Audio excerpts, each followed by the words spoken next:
right, I've started. Now we're just waiting for the stream to catch up with me and where I am in time. All right, that looks good. How's that sound?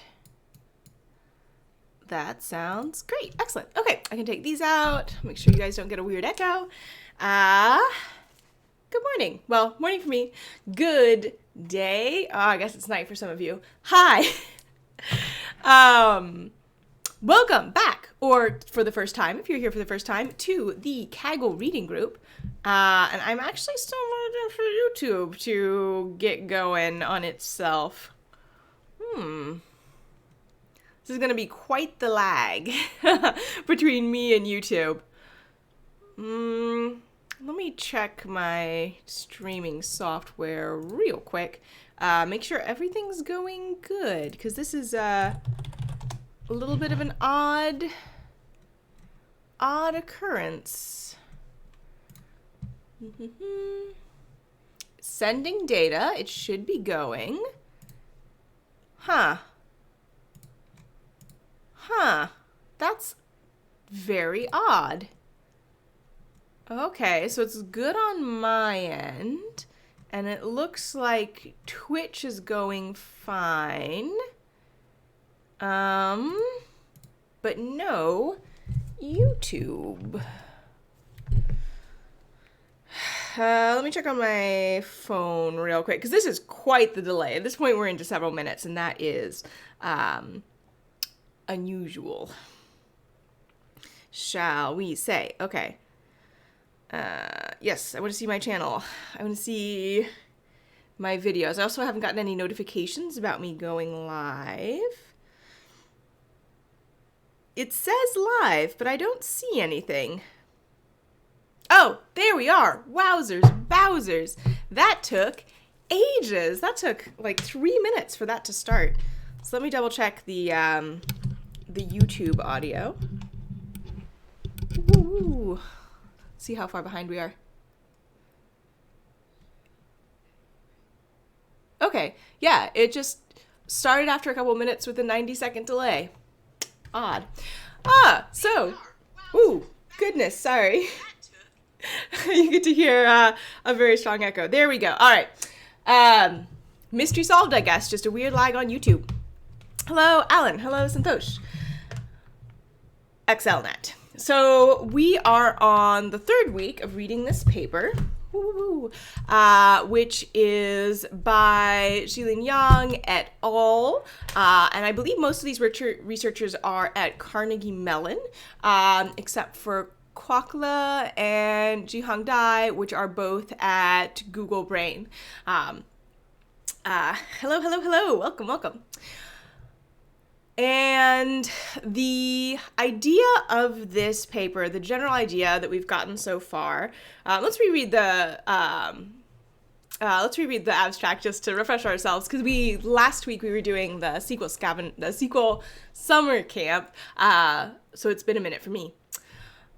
So they're talking about BIRT, which is a paper that we've read, which is a transformer model of language. They make a distinction between transformer-based models of patterns of usage and traditional language models, although I would still call them both language models for me. And they have a number of changes that they make. So BIRT is a transformer architecture where you mask a specific word during training, and then you try to guess what that word is. And their problem with that is that you never encounter the mask token during training, during test time. And also it assumes independence between the mask tokens, because they're treated independently. Probabilistic independence between the two. And they are getting around that by, as I remember, doing a bunch of more traditional language models, and the way that they make them bidirectional is shuffling. So they subsample a number of permutations Aw. Ariane says, this is the only research podcast that I watch with a smile on my face. Rachel, you're awesome. You're awesome. Thank you. Okay, so the way that they make this model bidirectional is they have their sort of like input stream, and then they, for every token in the stream, they take the order of tokens in the stream and they do random permutations between them. So here, if we're looking at token 3, one permutation might be 3241. So in that case, 3 would be the first token. So to predict 3, we would only look at 3 because we're looking at things before the current token in the factorization order. And then to look at 3, if the random permutation this time is 2, 4, 3, 1, we would look at 2 and 4 because they both come before 3. Oh, sorry, here we're not looking at anything because nothing comes before 3. And then here the order is 1, 2, 4, 3, so 1, 4, and 2 all come before 3, so we look at all of them in order to predict 3, and so on. And I believe we ended last time, a couple weeks ago, is that they only do a subsample of the they only do a subsample of the possible permutations. So they're not doing every single possible shuffle order. They're only doing some of them. And they're actually, I think they're training 2 models. This is all coming back to me now. They're training 2 models, one of which maintains order, and the second of one looks at permutations, I think. As we keep reading, I imagine it will become more clear to me. So let's start really quickly reviewing the 2-stream self-attention section. And as you can see, I have been looking up some other ways that attention is done. So this is built on transformers, which both the BIRT and the XLNet models are built on transformers, which is a neural network architecture that we read about previously, proposed by Vaswani et al. In 2017, that's had a lot of success on sort of like more sequency stuff because it doesn't have a lot of the training bottlenecks of RNN, so it can be a little bit faster. And the sort of idea of self-attention is here. So I'm just going to read this, and this is from Lillian Wang's page, which is called Attention ? Attention! Exclamation point. And this was published June 24th of last year. Woo! And I'm reloading because this is going to take me to where I want to be in the page. So the attention mechanism that these are derived from is a function given queries, keys, and values, which are both hidden states. So keys and values are the encoder hidden states. So these are trained. And then in the decoder, which is not relevant for what we're doing here because we're just looking at the encoder part, the previous output is compressed into a query Q, and the next output is produced by mapping this query and the set of keys and values. So the keys and values are for your current position, the query is for your previous position, and you use all of those pieces of trained information to get the attention, where the weight assigned to each value is determined by the dot product of the query with all the keys. And the idea is that you should be able to sort of upweight more important things and downweight less important things. So that is a very brief review of what attention is, and I made it bigger again. No, go smaller. There we go. And there are 2 streams in this model. So the query stream uses things before the current item, but does not see the current item. And these are things before in the permutation order, I believe. So it's based on a positional encoding that is assigned using this shuffling permutation, okay? And then the query representation, which is here, so the query representation only knows about things that came before it in the permutation order. The content stream knows about everything, including the current point. So that is the, sorry, my nose is super itchy. That is the two types of models that I believe are trained separately and then concatenated, but I think we're going to get into that today. And then this section just says, hey, we don't look at all the possible permutations. We only do some of them. Because otherwise we'd have, exponentially scaling training time with lengths of sequence.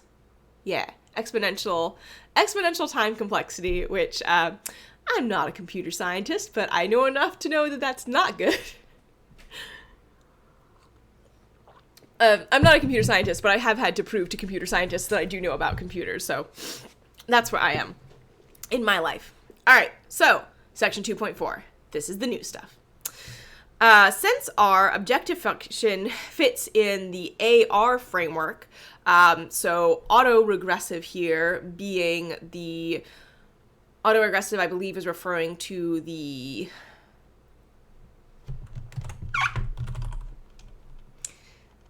denoising autoencoding, autoregressive, then pre-training approaches, okay, so I think autoregressive, training is the sort of usual way of doing language models where you model the probability of upcoming words across the vocabulary given your current knowledge about the string that you're predicting.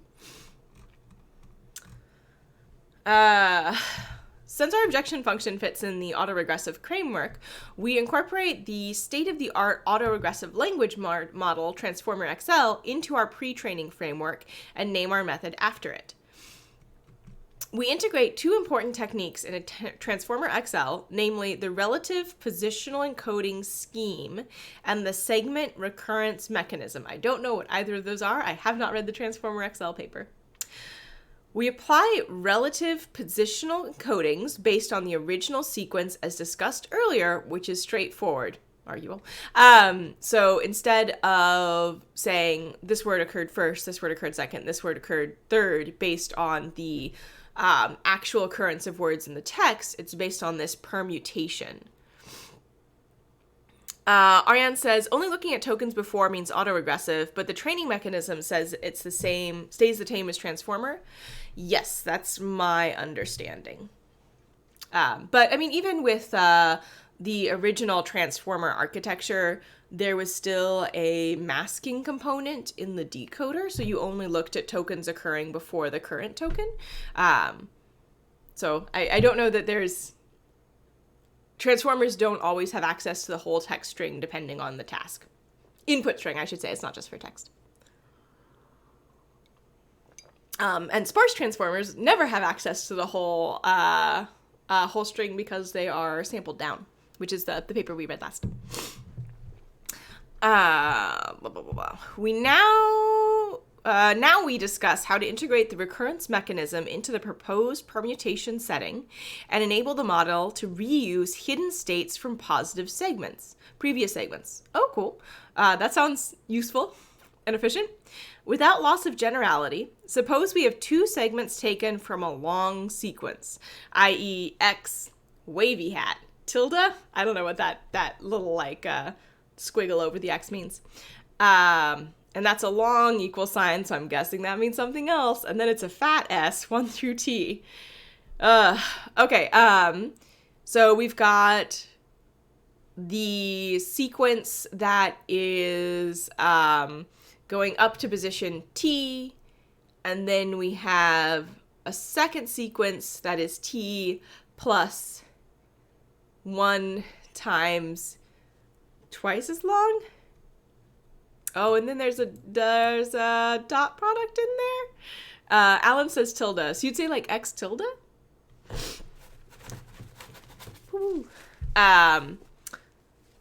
Okay, let z tilde and z be permutations of 1 through t and t plus 1 through 2t respectively.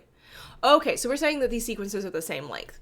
I gotcha. Okay, this makes sense. So the first one is, also I don't think this is a dot product. I think this is a regular period. It just looks like it's in the center of the line. So we've got our first sequence, which is of length t, and our second sequence, which is also of length t, but it is shifted over, so the second sequence begins immediately after the first sequence ends. Okay, this all makes sense to me now. All right, then based on permutation z tilde, we process the first segment and then cache the obtained content representations h tilde m for each layer m. Okay, so based on z, we process the first segment and then cache the obtained content representation. So we're saving the embeddings based on the first segment for each layer. Then, for the next segment x, the attention update with memory can be written as... okay, so this is what we were talking about here, although... Okay, I see. So this is of the form attention QKV with the understanding that we're going to apply the attention equation given those inputs. So this is just the way that we are changing the inputs. So here, Q, which represents the previous information, is h m minus 1. So we remove the layer for the current item, and then we look at the previous one. Is that right? For each layer.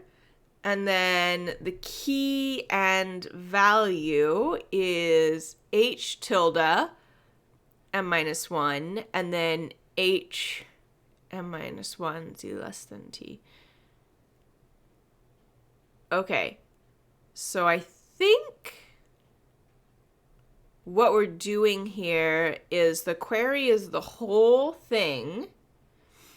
The key is the first half, and the value is the second half, given m, and it's m minus 1 because you don't attend yourself, although self-attention is definitely a thing in transformers. Where this denotes concatenation along the sequence dimension.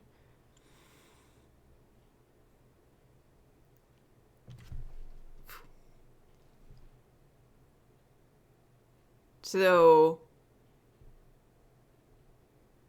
okay, let's finish this paragraph and then come back to it. Notice the positional encodings only depend on the actual positions in the original sequence. Thus, the above attention update is independent of z tilde once the representations are obtained.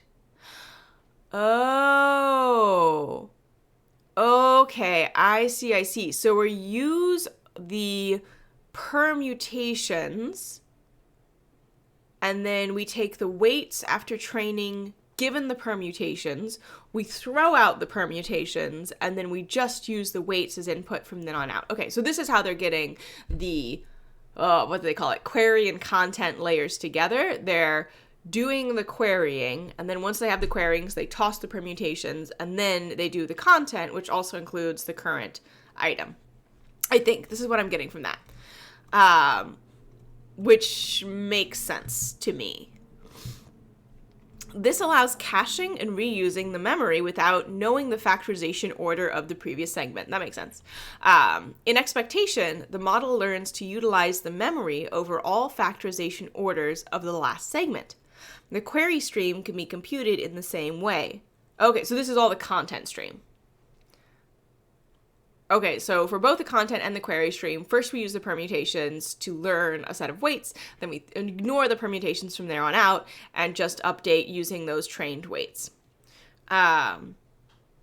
the query stream can be computed in the same way. Finally, figure 2C presents an overview of the proposed permutation language modeling with two-stream attention. See Appendix A4 for a more detailed illustration. Okay, let's see 2C. So what we've got here is content stream attention, which is the same as standard self-attention in A. That makes sense. I'm looking at the previous items for the query on the current all items for the key and the value. Query stream attention looks at, I think G was like the weights of the previous things, but not the current one. And then the permutation model with two stream attention. So that's what we just read about. Let's zoom in a little bit. Woohoo! All right. So, oh my God, I can't, there we go. Except it's behind my head a little bit. Nope, that's not what I wanted to do. If I move it over, will it move over? Nope, it doesn't. Okay. There we go. Now it's not behind my head anymore, except I've made it large again. Honestly, window management is the hardest part of live streaming. Okay, so we've got a bunch of different things. So we've got two layers of masked attention. This one uses the permutation. No, they both use permutations. So here we have, I believe W is the word embeddings and E is the positional embeddings. Does that sound right? Substituting permutations into the naive parameterization, we have E of X. Okay, what is E of X though? Oh, let's see. Let's go up instead of down. I think that would be a little bit more helpful.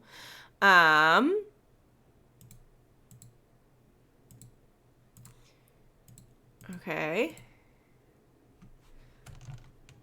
That's not helpful. Okay. E of X denotes the embedding of X. All right, so these are the embeddings, and W is something.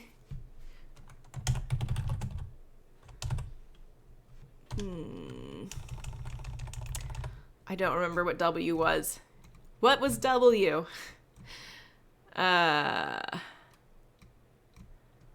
Prasad says, use F1 key if you want more space in the height of the window. Thank you. I'm more worried about being in front of the text this way, though. Zatron says, weights. I feel like that makes sense, but also it's in the first layer. So I would guess that you wouldn't have weights going into the first layer unless it's like randomly initialized. I could be wrong about that. Where are you getting W from?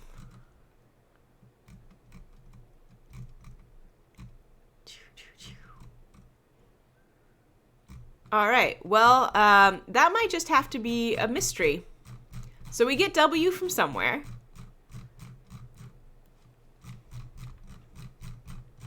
Oh, no, that's the conclusions. Where were we? All right, so here we have our input is the embeddings, and then maybe that's the original positional encoding. That might be the original positional encoding for the input. And then we do two-stream attention.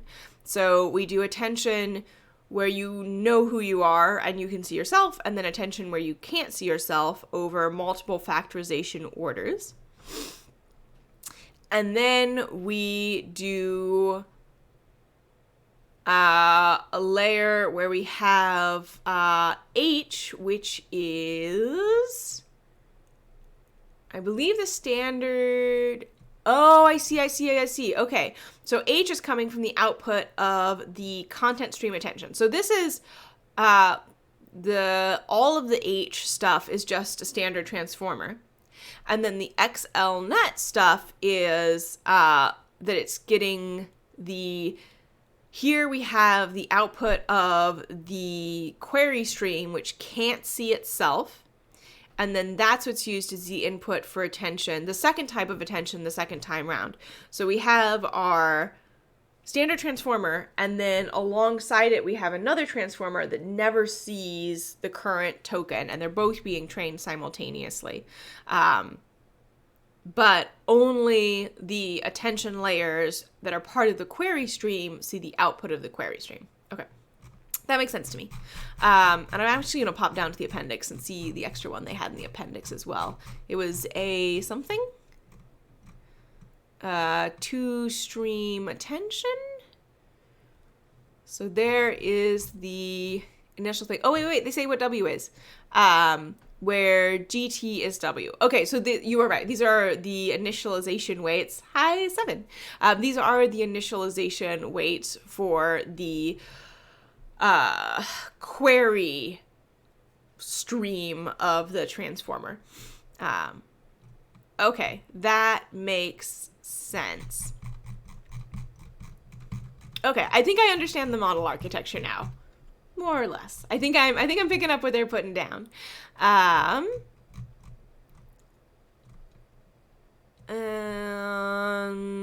I think here we were. Okay, excellent. Modeling multiple segments.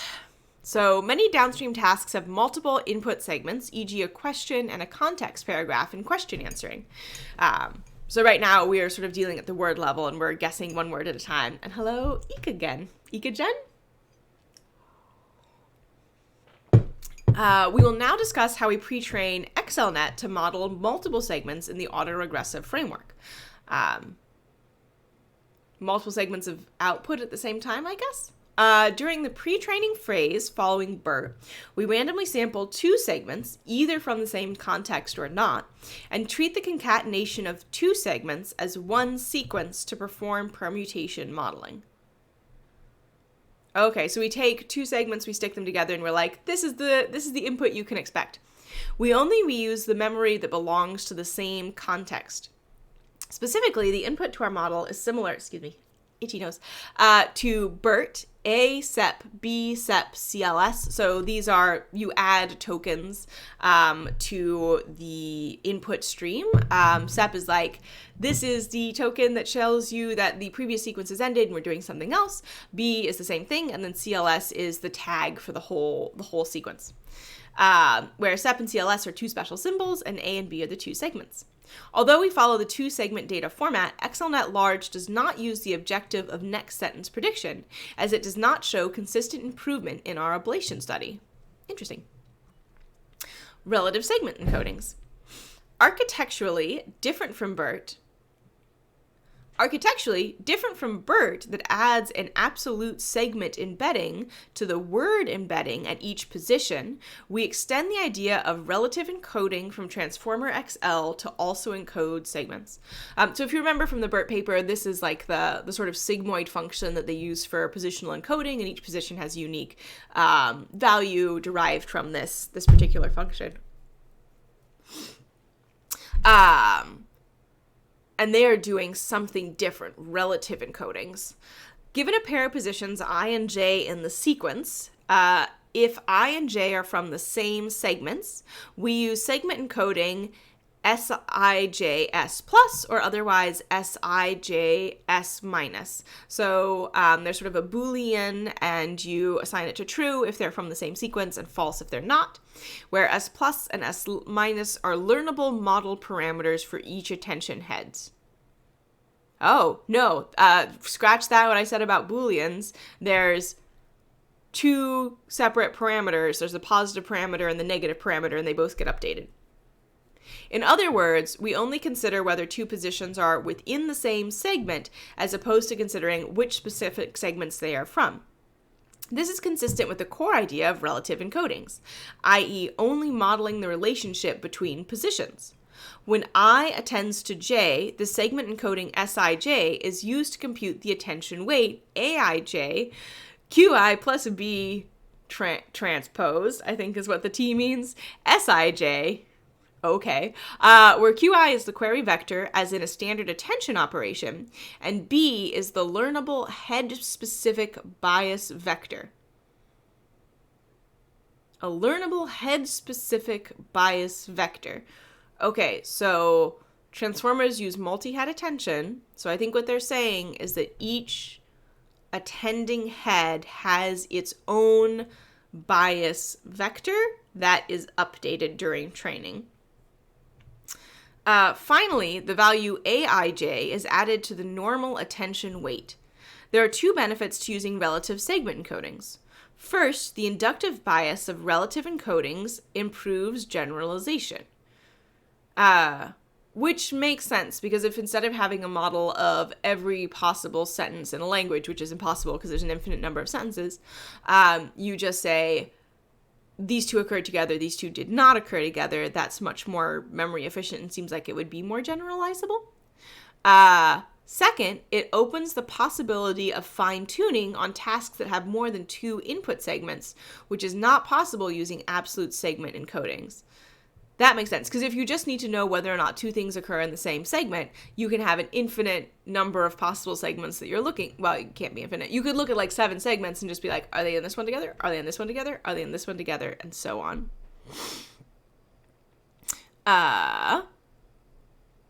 Notorious says, only 26 people watching.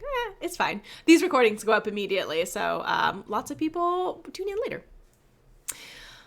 I7 says, what are we trying to create? We are reading the paper XLNet by Xilin Yang and everybody else.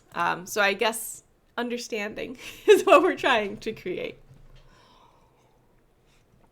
All right, discussion and analysis.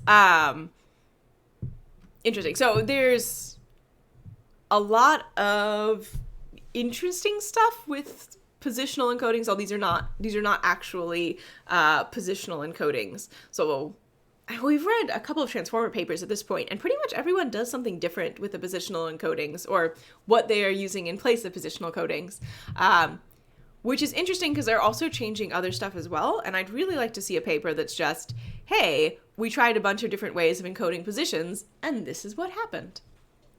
So if anyone has a citation of somebody who's already done that, I'd love to see it. Let me know. Oh, yes, and this is natural language processing. And this particular model is specifically a model that you would pre-train on a big corpus ahead of time, and then you can apply to a bunch of different tasks and save yourself training time and compute later, is a general idea.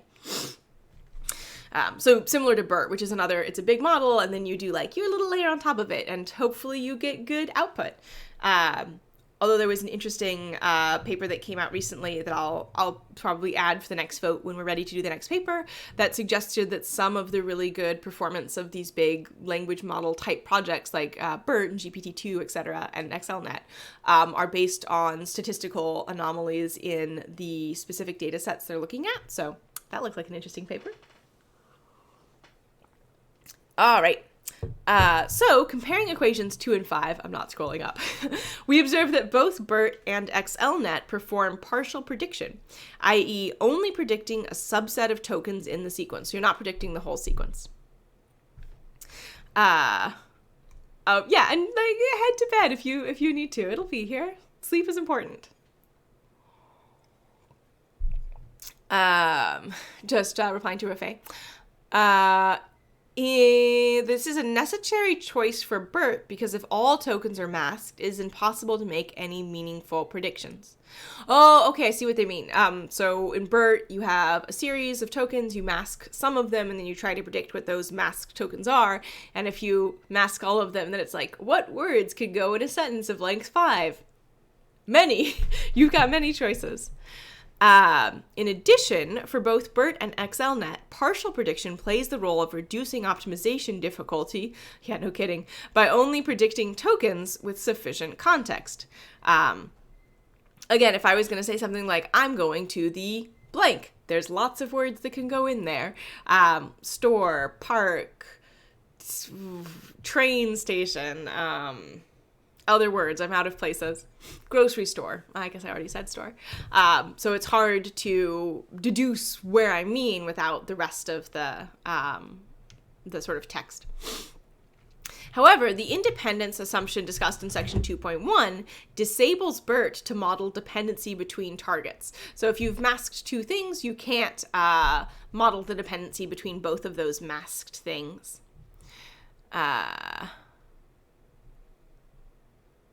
Anyone see a good meta-analysis for BIRT? Like how it performs on a large number of tasks? I mean, that is part of the BIRT paper, so that might be a good place to start. And if you're looking for the previous ones, there is a YouTube playlist on the Kaggle YouTube channel called Kaggle Reading Group. All right, so to better understand the difference, let's consider a concrete example. Thank you. New York is a city. Suppose that both BIRT and XLNet select the two tokens New York as the prediction targets and maximize the log P New York is a city. So if we're trying to maximize the probability of New York given the input tokens is a city. Also suppose that XLNet samples the factorization order, is a city New York. In this case, BIRT and XLNet respectively reduce the following objectives. So BIRT is given the log probability of new is a city plus the log probability of York given is a city. XLNet is the log probability of new given is a city plus the log probability of York new is a city. This example only works for city names that are 2 words long. Notice that XLNet is able to capture the dependency between the pair New York, which is omitted by BIRT. Although in this example, BIRT learns some dependency pairs such as New City and York City, it is obvious that XLNet always learns more dependency pairs given the same target and contains denser effective training signals. Okay, that's a really good concrete example, and yeah, I get what they're saying. 10 out of 10. Excellent example. To prove a general point beyond one example, we now turn to more formal expressions. Oh, okay. Inspired by previous work, given a sequence x, xi through xt, we define a set of target context pairs of interest. I don't know what that character is. Cursive I, maybe? Lambda, maybe? Hard to say. Oh, and Ryan says there's a paper that shows how to fine-tune a new data set with BIRT, and it does deeper analysis. The BIRT paper itself already has lots of variations. Let's see if I can see the chat, and I will approve the link when you guys paste it. So I don't know what that token is, so let's call it Fancy I. Fancy I equals curly brackets, X big U, where big U is a set of tokens that in X that form a context of X. Big U is a set of tokens in fat X, bold X, that form a context of italic X. Alan says set 1. Oh, is that supposed to be a 1? Okay. Intuitively, we want the model to learn the dependency of italic X on big U through a pre-training log loss term, log probability of X given U. Okay, so we're trying to predict the subset of tokens from all of the tokens X. No, so we have our context X and we're trying to predict the set of tokens from our vocabulary that are going to occur with them. Set I. Oh, okay, so this is an I. Thank you, helpful. Pavel says, I need to print off a cheat sheet for the stat formulas and math symbols, Greek letters. If you find a good one, let me know. I spent a lot of my grad career just being like, I don't know what this number is supposed to mean. And it's really hard to look up on Google. Although I will show you this is a little detail. I will show you my very good tip for that. So what I do is insert special characters, is I go to Google Docs and do insert special characters, and then I try to draw the symbol. None of these are it, but generally it works. Let's see. What if I connect these? Do you know then? Nope, still doesn't. Let's try with another one. No, I made it bigger. Let's try with one I actually know. It's supposed to be a sigma. There we go. So I can see that, oh, that's the one I'm looking for, Greek small letter sigma. That's my trick for math symbols. It's it worked for me sometimes, depending on how good I could do a draw. And thank you for helping me with pronunciation, Alan. Okay. Set I, where U is a set of tokens in X that forms the context of X. So, for example, given the above sentence, the pairs of interest set I could be instantiated as X York given U, York given U, York given city, York given new and city. Oh, I see. So set U could refer to any of the any subset of the rest of the tokens in the sentence. Gotcha. Alan says, the Deep Learning book by Ian Goodfellow has a very good documentation of these. Oh, that's helpful. Thank you. I don't think I've read it. I should. Note that set I is merely a virtual notation without unique ground truth, and our analysis will hold regardless of how set I is instantiated. Given a set of target tokens, set T, and a set of non-target tokens, set N, equals X divided by T, this X is the sequence.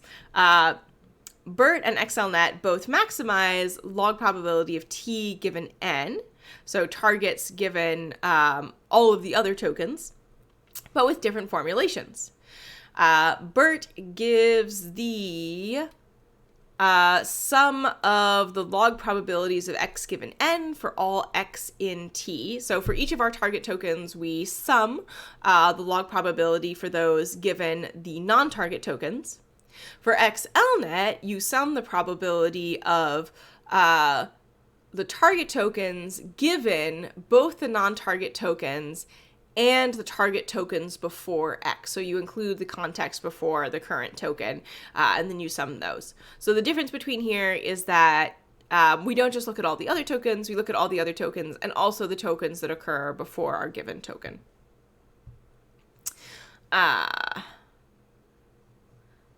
what it says here, where set T less than X denotes tokens in T that have a factorization order prior to X. So they occurred before X given our current shuffle that we shuffled.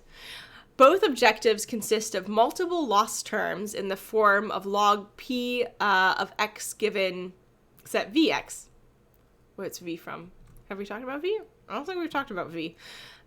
Intuitively, if there exists a target context pair XU in set of I, such that, what's that one?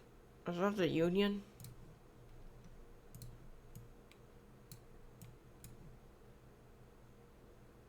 Subset.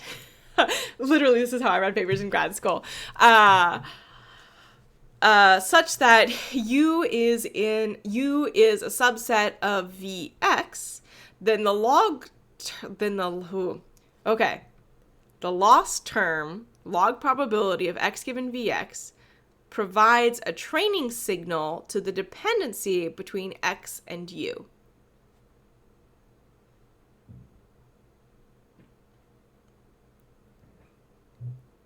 Okay. What? What? Okay, let's go through this again. I'm a little bit lost here. Both objectives consist of multiple log loss terms. Okay, of the form P of X given Vx. Still don't know where V came from. Intuitively, if there exists a target context pair, so if there's a pair where our target word and our given words are in the set of I, such that U is a subset of V of X. So this must be our vocabulary. V must be the set of vocabulary words that we know about. Then the loss term, log P of X given V of X.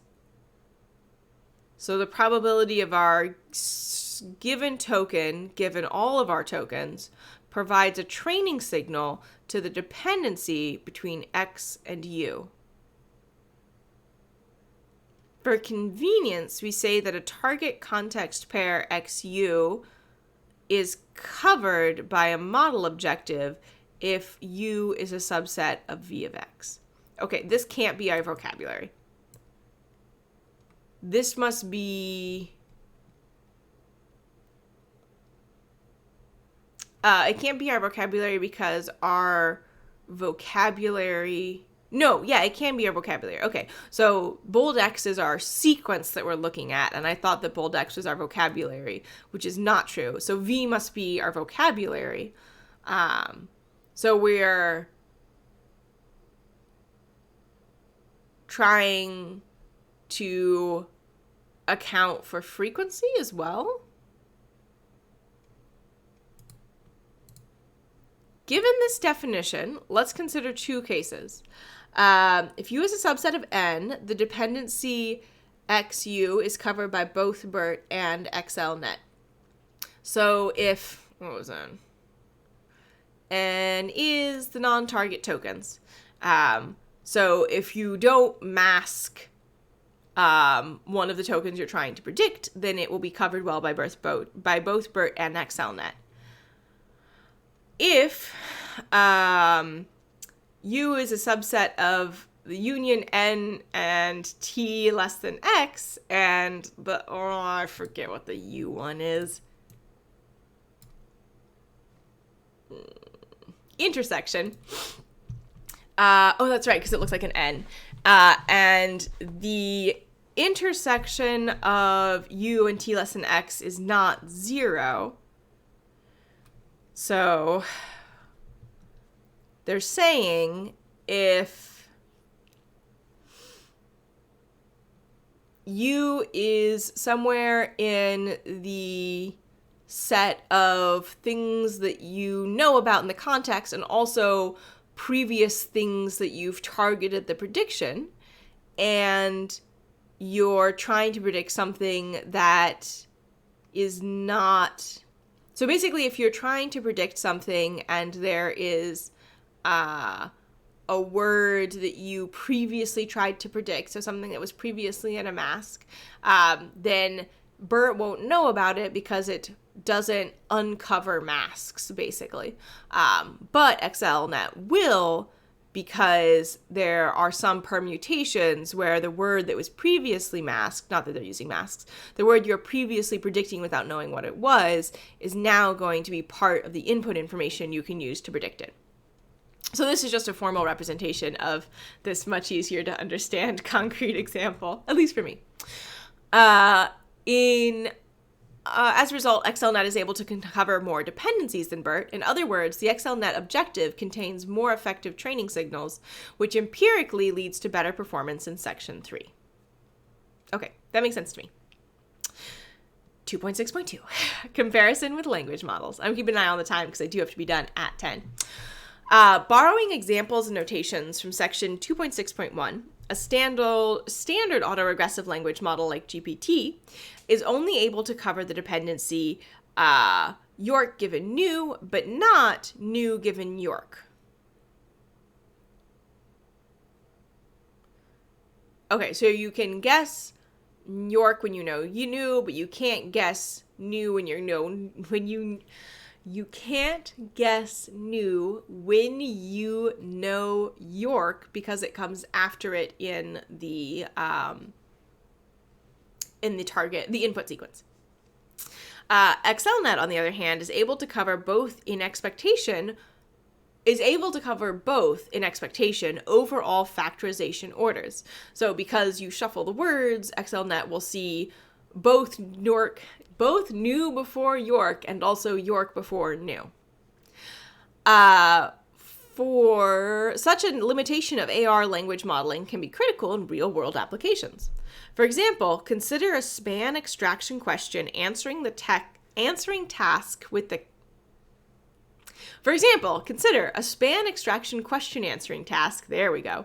context, Tom York is the singer of Radiohead, and the question, who is the singer of Radiohead?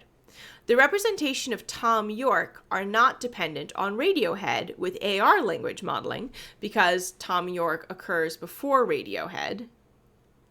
And thus, they will not be chosen as the answer by the standard approach that employs softmax over all token representations. Siobhan says, is it always necessary to read papers in depth? No. There's plenty of reasonable reasons to skim a paper, but if you were interested in implementing a model or just having a deep understanding of it, then you should, if you are going to be reading papers, you should have the option of reading them in depth. You aren't always necessarily going to need to. And I have, years ago on my blog, Making Noise and Hearing Things, which is a linguistics blog, I wrote a blog post about how to read papers quickly. I'll see if I can find the link after the stream. And thus will not be chosen as the answer by the standard approach that employs softmax over all token representations. More formally, consider a context target pair X at U if U intersects with T, if the intersection of U and T less than X is not 0, where T less than X denotes tokens prior to X in the original sequence, AR language modeling is not able to cover the dependency.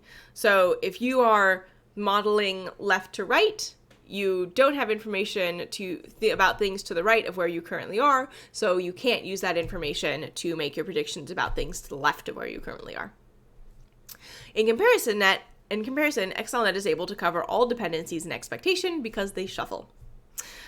Approaches like Elmo concatenate forward and backward language models in a shallow manner, which is not sufficient for modeling deep interactions between the two directions. And if you remember, Elmo has two LSTMs, two RNN models, one pointing forward, one pointing backwards, and then they stick them together.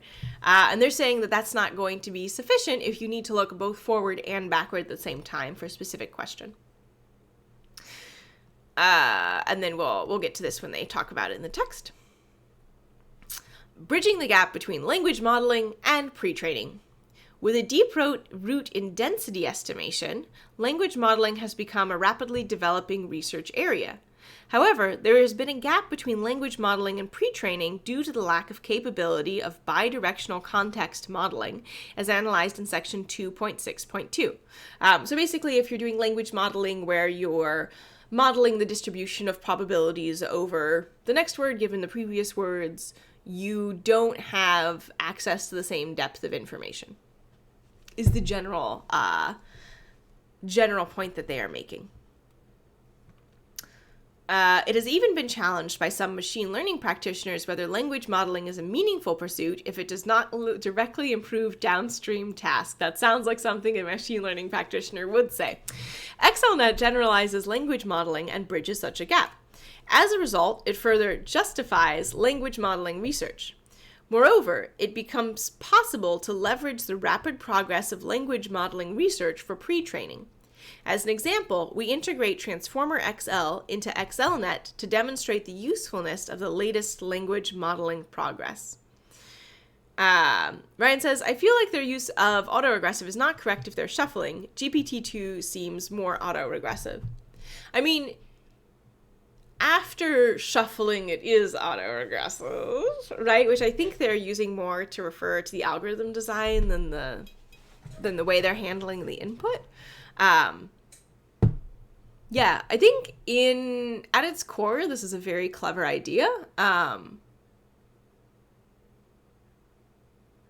Because you're using sort of established methodologies and just like do a little shimmy shuffle. To make sure that you can keep going right to left like we love to. Or, I mean, left to right if you're... Yeah, left to right is the English language one. Right to left is Arabic is right to left. Or top to bottom. You know, from the start of the language to the end of the language as produced. Proud says, can anyone tell me what is XLNet? That's the paper. The short answer is it is a language model in the traditional sense of the word, trained using transformers, where bidirectionality is encoded by shuffling the order that words are put in. In all sense, yeah, I would say that the main thing here is shuffling rather than AR. And I'm sure they've done some, good work to optimize and stuff, but I don't know, I feel like a lot of machine learning papers, and this is just my personal bias, and I think we'll wait to read the experiments later on. Or, oh, yeah, no, I do. I was like, do I actually care about the experiments? I don't know how much I care about the experiments, but this ablation study does look pretty interesting. And there's some good appendices, so I think we will probably do a 4th week on this one. Yeah, something that I notice about machine learning papers is that they, and it could just be because I tend to read more of the major machine learning papers and I'm not like reading everything at ICLR, but, and who is? Nobody reads everything at ICLR. This is too much.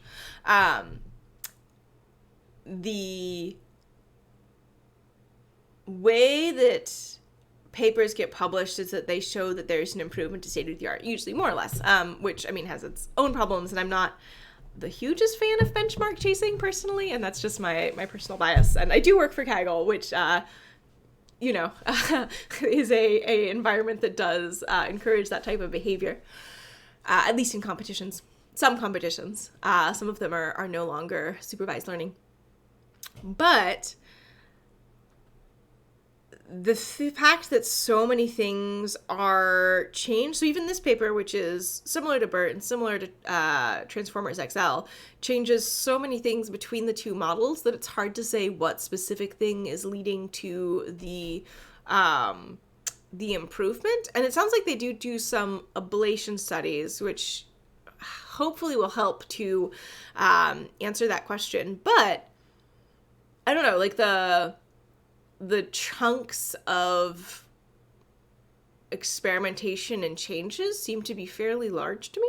And that just could be because most of the sort of similar work I've done, I guess, would be more in I guess theoretical syntax would be the closest. And there you change like one small thing and you look at all the implications of changing that one small thing. And then people argue about it for 20 years. And this seems to be a lot of changes very fast in a way that it makes it hard to tell which changes have which effects.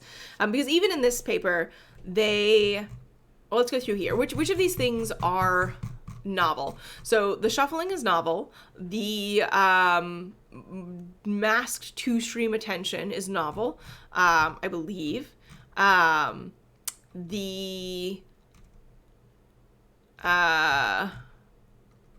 Those are two things. And did they, for their positional encoding, did they directly use somebody else's stuff? Because they did do a lot of stuff from Transformers. Relative segment encodings. No, they extend the idea. So it's similar, but not quite the same. For multi-sequent masking, they put the sort of like little attention like label at the end of the sequence rather than the beginning of the sequence, which is what BIRT does. I mean, just like a lot of tiny little changes. Yeah. Ryan Chesler says, I think they likely had to make certain changes because they changed the way the models were trained, but it would be nice if they would at least show performance without those changes. Yeah, I agree. I think it would be nice to have sort of like finer slices. Zatrone says, did you hear about Robert from Facebook? It performed better than XLNet. I have heard about it. Yeah, when we voted on what paper to read net, XLNet had current state of the art, and it no longer does.